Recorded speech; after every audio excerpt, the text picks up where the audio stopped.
Bonjour à toutes et à tous. Aujourd'hui, on part explorer un territoire littéraire vraiment étrange et fascinant, le fantastique. C'est un genre qui adore jouer avec nos certitudes et nous faire douter de tout. Alors accrochez-vous bien, on part ensemble aux frontières du réel. Allez, on commence tout de suite avec une question. Imaginez un peu, on est tranquillement dans un cadre de tous les jours et tout à coup, quelque chose d'absolument impossible arrive. Qu'est-ce qui se passe dans notre tête à ce moment précis? Eh bien, c'est exactement ça, le terrain de jeu du fantastique.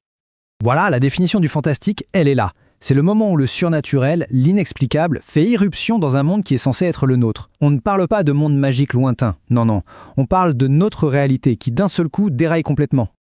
Bon, alors comment on fait pour reconnaître une histoire fantastique à coup sûr? Il y a des règles du jeu, des indices bien précis. C'est ce qu'on va décortiquer maintenant. D'abord, il y a un point super important. Il ne faut surtout pas confondre le fantastique et le merveilleux. Dans le merveilleux, comme dans les contes de fées, la magie c'est la norme. Voir une fée ou un tapis volant, normal, ça ne choque personne. C'est accepté, ça fait partie du décor. Alors que dans le fantastique, c'est tout l'inverse. L'événement surnaturel, c'est un choc. Il fait peur, il crée le doute, parce qu'il n'a rien à faire là. Cette citation, elle résume absolument tout. Elle est parfaite, non? Tout est dans la réaction. Si on s'évanouit, c'est bien la preuve que la réalité vient de se briser. Si on lui propose un café, eh bien c'est qu'on accepte que l'impossible fasse partie du monde. Toute la différence, elle est là. Donc, pour résumer, on peut dire que la recette du fantastique est assez simple. Il nous faut 3 ingrédients indispensables. D'abord, un cadre bien réaliste, un monde qu'on connaît. Ensuite, un événement surnaturel qui vient tout chambouler. Et enfin, le plus important, l'hésitation. Le personnage, et nous avec, doit douter. Est-ce que c'est réel? Est-ce que je deviens fou? C'est un rêve? C'est ça le cœur du fantastique.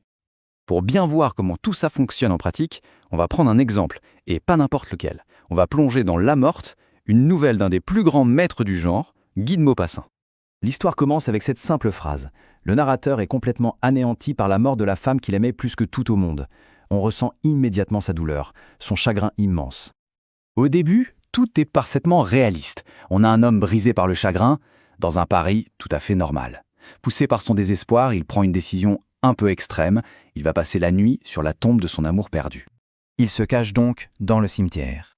Et là, petit à petit, l'ambiance change. La nuit tombe, les ombres s'étirent. Le lieu qui était juste triste devient carrément inquiétant. On sent que Maupassant prépare le terrain. Le narrateur est perdu. Il est tout seul, dans le noir, complètement encerclé par la mort. Ce qui est génial ici, c'est la façon dont la répétition du mot « tombe » nous fait ressentir sa panique qui monte. L'angoisse devient presque palpable. Et c'est là que le premier doute s'installe vraiment. Il entend un bruit bizarre, innommable, dit-il. Mais il vient d'où ce bruit? De sa propre tête, épuisée par le chagrin? Ou de sous la terre, là où sont les morts? Ça y est, on est en plein dans l'hésitation fantastique. C'est le point de rupture. L'événement impossible se produit. La lourde pierre de la tombe sur laquelle il est assis se met à bouger. Là, la réalité se fissure. C'est l'irruption du surnaturel dans le monde réel. Et ce qu'il voit ensuite, c'est juste inimaginable. Un squelette sort de la tombe. Mais il n'est pas là pour attaquer. Non, il prend un os de son doigt et il efface l'épitaphe, l'inscription mensongère gravée sur la pierre, pour la remplacer par la terrible vérité de sa vie. Et le narrateur comprend que tous les morts du cimetière sont en train de faire la même chose. Cette scène absolument macabre nous amène à un élément super important dans les nouvelles fantastiques, surtout chez Maupassant, ce qu'on appelle la chute. Alors, une chute, qu'est-ce que c'est? C'est une fin très courte, totalement inattendue, qui fait l'effet d'un coup de poing. Elle nous oblige à repenser toute l'histoire qu'on vient de lire, mais avec un regard complètement nouveau. C'est un retournement de situation finale qui change tout le sens du récit. Au milieu de ce spectacle, où tous les morts révèlent la vérité, le narrateur court vers la tombe de sa bien-aimée. Au début, il y avait lu cette phrase magnifique. « Elle aima, fut aimée et mourut ». C'est beau, hein? Mais maintenant que les morts écrivent la vérité, que va-t-il y avoir d'inscrit? Et voilà la chute, terrible. L'amour parfait, l'amour pur qui le faisait tant souffrir, n'était qu'un mensonge. La cause de sa mort n'est plus du tout une tragédie romantique, c'est la conséquence sordide d'une tromperie. D'un coup, tout le récit est retourné. On comprend que le vrai monstre de l'histoire, ce n'est pas le squelette, mais le mensonge des vivants. On pourrait croire que ce genre qui date du 19e siècle est un peu démodé, mais en fait, pas du tout. Le fantastique est absolument partout autour de nous aujourd'hui. Ce qui est fascinant, c'est de voir que les thèmes n'ont pas changé. L'objet qui prend vie tout seul chez Gogol, c'est le même principe que la poupée Annabelle. Le pacte qui offre un désir mais avec des conséquences terribles, comme chez Balzac, on le retrouve dans des films comme The Box. Et la menace invisible qui rend fou, comme dans le Horla de Maupassant, c'est le moteur de séries comme Stranger Things ou de films comme Get Out. Les peurs profondes restent les mêmes, c'est juste la forme qui change.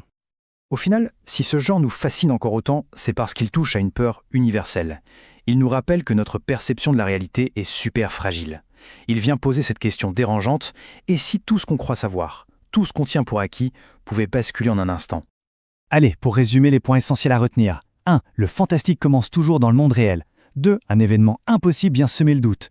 3. La peur et l'hésitation sont vraiment au centre du récit. Et 4. La chute finale peut absolument tout changer.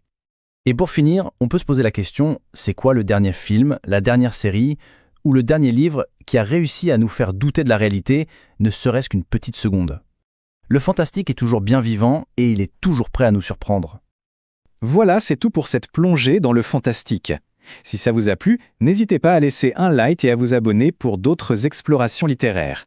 Et puis, partagez en commentaire votre histoire fantastique préférée. À très bientôt!